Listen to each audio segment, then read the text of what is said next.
Você está escutando o Cealicast, um espaço de debate sobre alfabetização, leitura e escrita.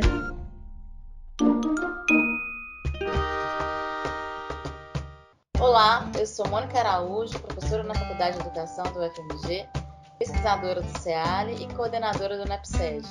No episódio do Cealicast de hoje, vamos continuar a discutir sobre o uso de tecnologias digitais na alfabetização em contexto de ensino remoto e presencial. Sejam todos e todas muito bem-vindos.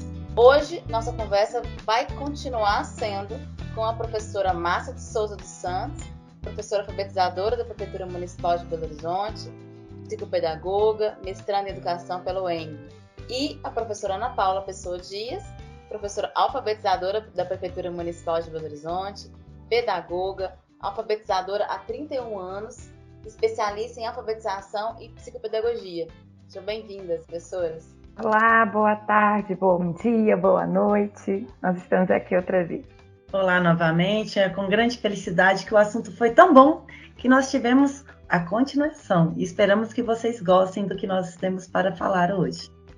Interessante a mobilização, né, do que acontecia antes da pandemia do Covid-19, durante a pandemia do Covid-19, durante o ensino remoto emergencial, vocês começaram a realizar uma quantidade de atividades com tecnologia digital, promovendo, buscando alfabetizar as crianças. E a pergunta agora é, e depois que voltou presencial, o que mudou, o que continuou de uso de tecnologia digital para a alfabetização aí com os seus alunos? Me contem. A primeira coisa que modificou foi porque a gente parou de conversar pelo WhatsApp. Pelo menos é a experiência que eu tenho com as minhas turmas. Nós paramos com o grupo de pais. Porque os meninos já estavam em sala. Quando começaram com os grupos de pais, a gente queria contato com as crianças. O nosso contato era com o telefone do adulto, mas o que a gente queria é que a gente tivesse alguma ponte para conversar com as crianças. Quando as crianças retornaram, essa ponte tornou-se desnecessária, vamos colocar assim. Não que a gente não pudesse fazer um bom trabalho ou que algumas profissionais não continuassem com esse grupo. Eu conheço algumas que continuaram. Eu não continuei com esse grupo de WhatsApp. Então, a primeira coisa que aconteceu foi a extinção desse grupo. No retorno das crianças, as atividades com QR Code continuaram, porque eu estava presente na casa deles, né? As atividades com QR Code continuaram e outras atividades que eram muito impossível da gente fazer por conta de internet, que era insuficiente, nós começamos a fazer em sala de aula. Uma delas, que eu também já tinha falado sobre isso, são as avaliações virtuais através do aplicativo Plickers, não é? Ele é um quadradinho que as crianças elas vão ver, a prova ela não é impressa, ela é projetada na parede, e os meninos escolhem A, B ou C ou D de acordo com a alternativa, eles viram um quadradinho. E eu consigo saber na hora qual é a porcentagem da minha turma que está sabendo, que não está sabendo. Eu posso juntar em pares daqueles que acertaram com aqueles que erraram, fazer de novo, explicar, ter o feedback imediato. E ali eu tenho uma metodologia ativa funcionando. Então, aquelas questões que eu não consegui, de aplicativos virtuais, de ferramentas que me ajudam a acelerar o processo de alfabetização dos meninos, o processo de aprendizagem dos meninos, que eu não conseguia fazer à distância, eu comecei a fazer dentro de sala de aula. Costumo dizer que a gente era um professor antes e nós somos uma nova criatura pós-pandemia. Né? Muita coisa ruim aconteceu, mas nesse quesito de aceleração da educação como um todo.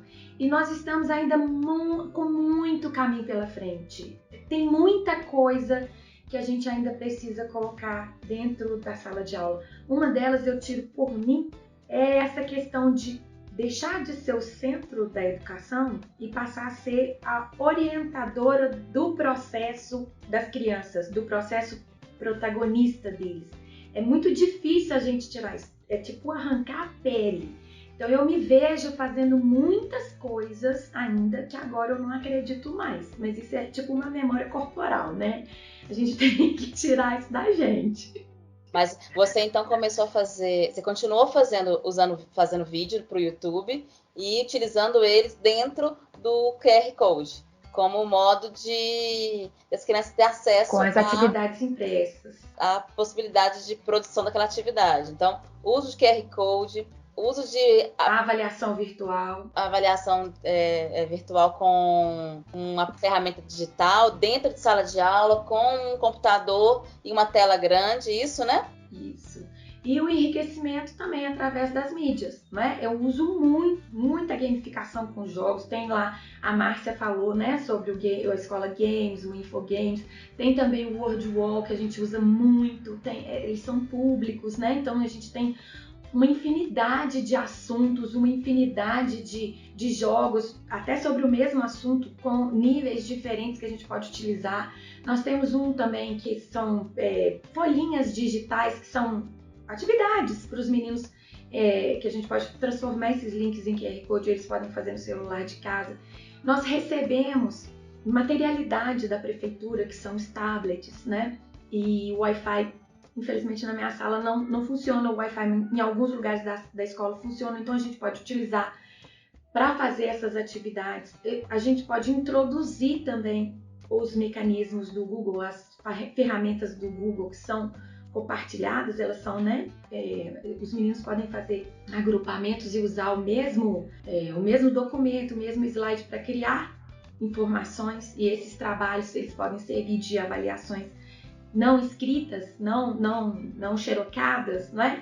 Então tem um mundo, uma infinidade, um leque gigantesco de oportunidades de aprendizagem que a gente está inserindo na escola com muita lágrima, muita dúvida. E eu acho que a gente tem uma frase assim que eu gosto muito do Cortella, gosto muito. E essa frase ela me segue, que ele fala assim: enquanto a gente não tem condições de fazer coisas melhores, a gente faz o melhor que a gente pode naquela condição que a gente tem. E nós estamos no processo, nós estamos dentro do casulo na metamorfose. Mesmo, abrimos o casulo, levantamos as asas e vamos voar. E esse é o processo, né, Márcia?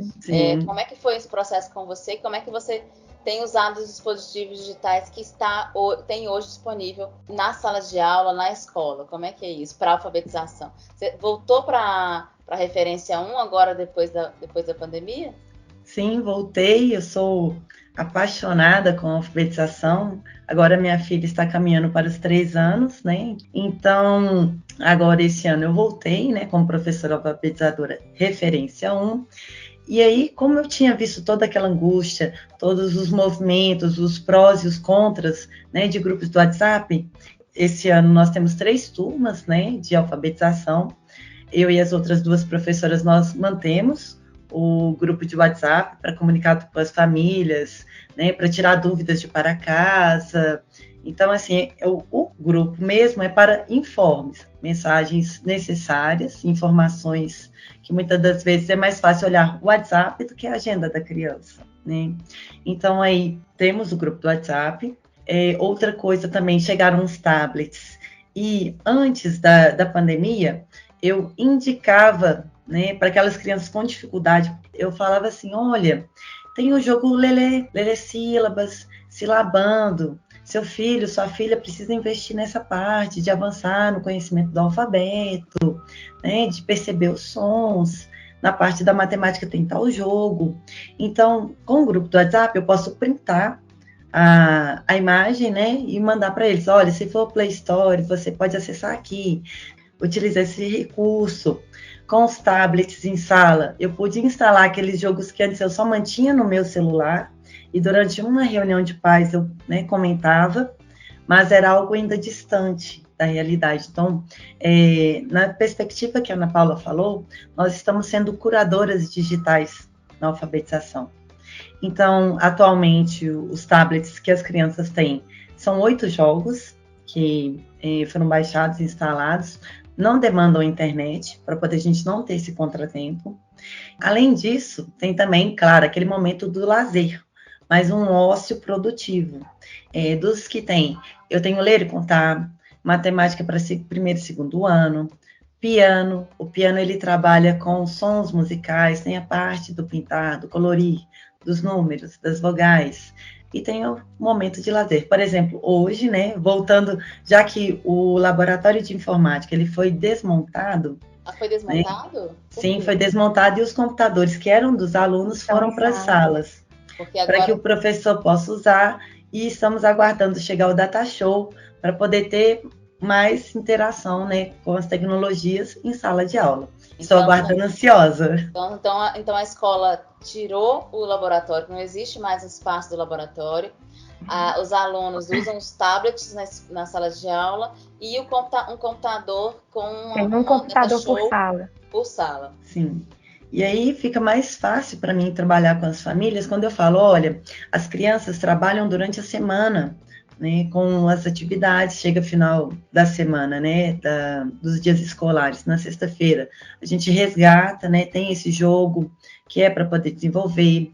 Foi disponibilizado o fone, onde aquela criança consegue ouvir o que está sendo dito no jogo, né, consegue concentrar. E ainda pode olhar com o colega, porque se tiver dúvida, tem a professora para poder sanar a dúvida, tem o colega e os outros jogos, né, os outros recursos e aplicativos disponíveis são nessa mesma perspectiva. Por exemplo, o primeiro e segundo, matemática, tem um que é para adição, né, para trabalhar adição, onde são os monstros que vão caminhando na direção do menino ou da menina, e para poder eles dispararem as bolhas e destruírem os monstros, eles têm que acertar quanto que é, por exemplo, 1 mais 1. Então, tem essa perspectiva das tecnologias voltadas para a educação, e eu sempre tento, né, me espelhar na Ana Paula. Ela não comentou, mas gostaria de dizer, sigam ela, curta, comenta e compartilha o canal dela no YouTube. E aí vem a questão da importância do professor ser visto, das práticas alfabetizadoras serem compartilhadas. Um vídeo dela tem muitas visualizações, que eu até já perdi a conta, que é aprendendo a contar de 2 em 2. Então, as tecnologias pós-pandemia estão ajudando, principalmente aquelas professoras que tinham resistência a utilizar a tecnologia a favor da alfabetização. Entendi. Até porque os alunos de hoje, eles são tecnológicos. Está aí, a gente precisa, né, ser essa curadora, né, um acesso à tecnologia com qualidade. Então, vocês estão falando muito de uso de jogos, né? Jogos digitais que têm aí uma função de alfabetizar, produção de vídeos pelas professoras, e envio e visualização das crianças, de atividades de alfabetização, ferramentas digitais que vocês continuaram utilizando depois da pandemia, depois desse período de ensino remoto, que vocês continuam utilizando com as crianças, né? Tem mais alguma... Vocês lembram aí agora de mais alguma tipo de atividade de alfabetização mesmo que vocês realizam com as crianças? Vocês podem nos dizer aqui? Não digital. A gente continua fazendo todo aquele processo de alfabetização com as letrinhas móveis, com caderno, com lápis, com borracha. Isso não desaparece. Né? Quando a gente utiliza a tecnologia e utiliza as ferramentas digitais, eles são mais um recurso para que a criança possa aprender. Mas o nosso trabalho de alfabetização, ele continua aquele trabalho de fonema, de audição, de fala, de leitura, de escrita, aquele processo de alfabetização, ele continua do mesmo jeito. Acontece que a gente está utilizando mais um recurso. Igual a Márcia falou, os meninos eles estão inseridos numa sociedade tecnológica. Eles aprendem a passar o dedinho no celular da mãe antes de aprender a andar e aprender a falar, né? Então a gente não pode virar as costas para isso. Se a escola virar as costas para a tecnologia e para o mundo que está aí, a gente vai sair desse mundo e vai criar um gueto, né? E não é isso que a gente quer. Nós queremos que a escola faça parte da vida das crianças, e a vida nossa, ela é digital. Nós compramos digitalmente, nós conversamos digitalmente, nós aprendemos digitalmente, nós pagamos conta através do celular. Então, assim, é um processo que não vai retornar, não volta, só vai para frente. Então, o interessante é que a gente aceite e se aventure, né, nesse mundo aí que nós estamos inseridos nele, não tem como a gente mudar. Não tem jeito. E quais são os desafios, então, que vocês hoje observam e analisam, né? Vocês, enquanto professoras alfabetizadoras, de uso de tecnologia digital para a alfabetização? O que vocês conseguem observar, assim, quais são os grandes desafios para o professor alfabetizador com esse novo suporte de leitura e escrita? São muitos, né? Sempre são muitos desafios. A gente sempre está tentando resolver os problemas que surgem. Um dos desafios que eu acho que aparece muito é o engajamento do aluno em casa. Porque nós estamos trabalhando, por exemplo, com a metodologia ativa da sala de aula invertida, né? Nós passamos as atividades para casa primeiro, para os meninos terem contato, chegarem lá na sala de aula, a gente poder trabalhar com outras atividades que não seja a transmissão de conteúdo, porque esse aí pode ser feito através da internet, não tem problema. O engajamento do aluno, a gente saber que eles fizeram a atividade ainda é pouco. Tanto a família quanto os meninos, eles ainda têm aquilo de tradicional, que quem coloca a informação para a criança é o professor. O protagonismo do aluno ainda não é uma coisa vista com bons olhos, né? Como se fosse o pai, é a mãe que tem que fazer pelo menino. E não é, o protagonismo é ele que tem que fazer. Então esse engajamento, eu acho um desafio que a gente vai ter passo a passo que desenvolver neles. Uma outra coisa também que a gente ainda tem, mas que daqui a pouquinho não vamos ter mais, é o acesso universal à internet. Nós temos agora, a prefeitura entregou o hotspot, né, que pretende que seja um acesso universal em várias áreas de Belo Horizonte. Pelo CPF, pelo seu nome, você tem acesso à internet gratuita. E isso é interessantíssimo para a gente que trabalha com a escola pública, não é?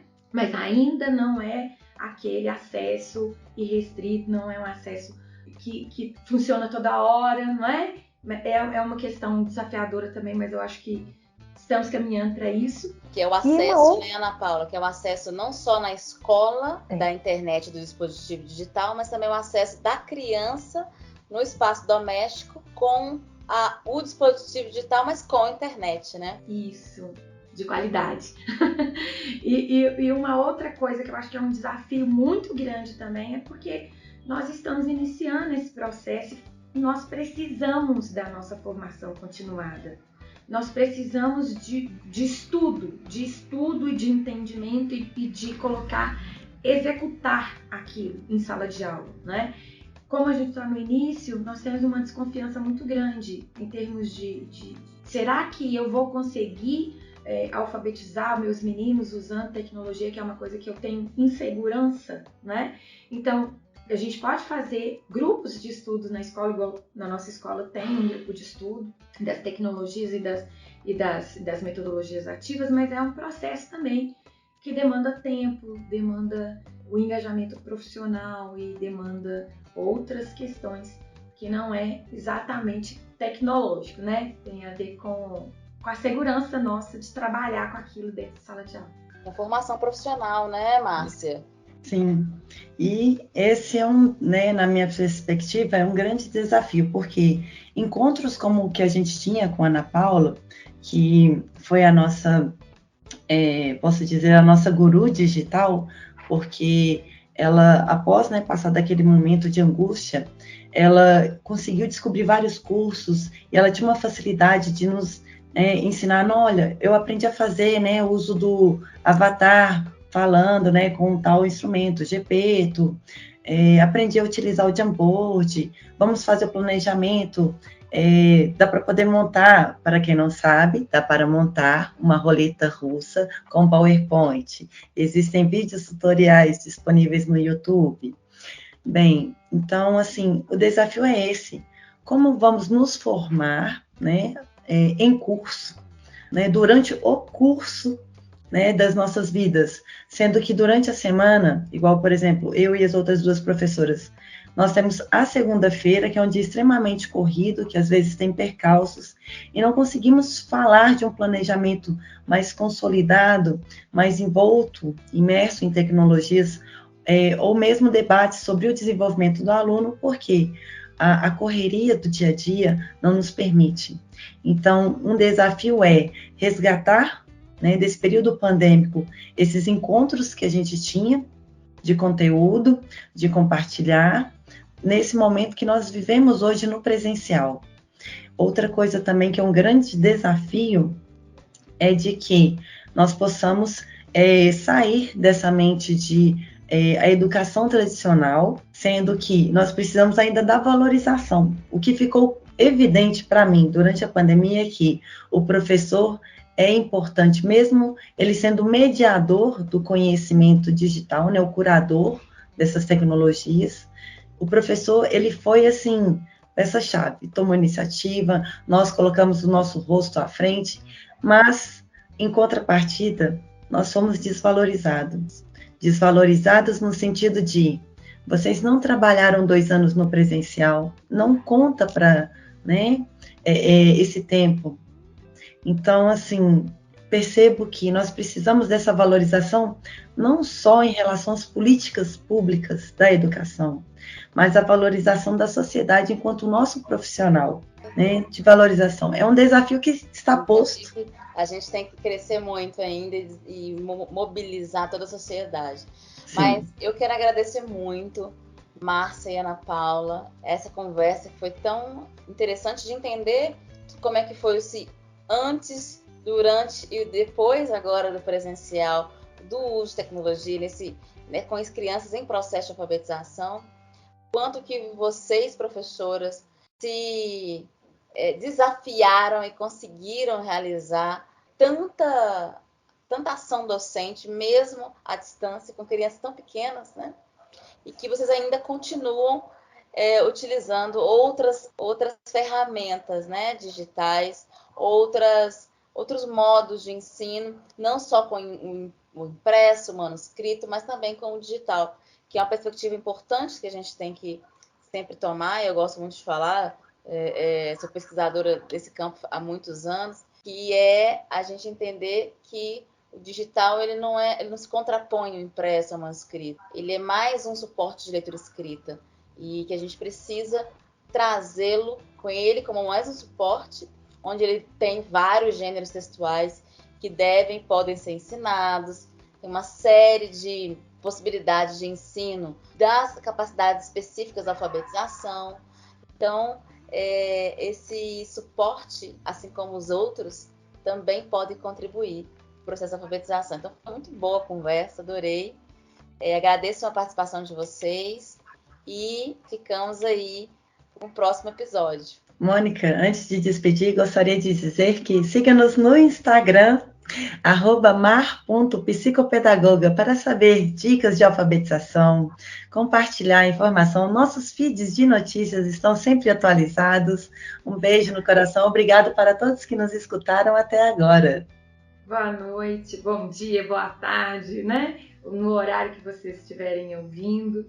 Foi muito bom participar, muito obrigado pelo convite e até breve. Este foi o CEALI-Cast. Você pode nos escutar no Spotify e no YouTube. Se quiser, você pode enviar sugestões de temas e perguntas para o nosso e-mail cealicast@gmail.com.